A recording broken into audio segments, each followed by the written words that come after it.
Sir আমাদের form fill up কবে? তুমি যেটা আমাকে প্রশ্ন করেছো ফর্ম ফিল আপ কবে, কতটা হচ্ছে ভুল। ঠিক আছে, তুমি যদি এটা বাংলাও আমাকে করতে চাও, আর বাংলায়ও যদি ওই ফর্ম ফিল আপ কবে জিজ্ঞাসা করতে চাও ওইটাও ভুল, আবার ইংরেজিতে যদি জিজ্ঞাসা করো তাও ভুল। তাহলে সঠিকটা কি?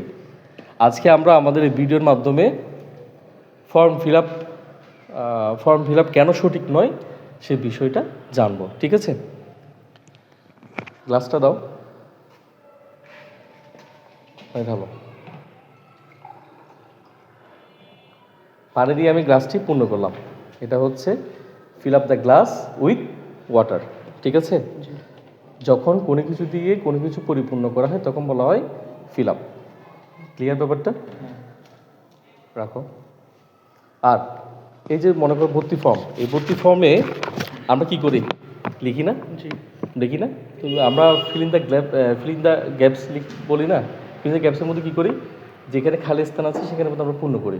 তাহলে এটা হবে যে ফিল ইন দ্য ফর্ম। ঠিক আছে, ফিল ইন দ্য ফর্ম অথবা ফিল আউট দ্য ফর্ম। এটা সঠিক হবে কি? ফিল ইন দ্য ফর্ম অথবা ফিল আউট দ্য ফর্ম। ঠিক আছে, আর যদি বাংলায় বলি তখন আমাদেরকে বলতে হবে কি? ফর্ম পূরণ। ফর্ম পূরণ।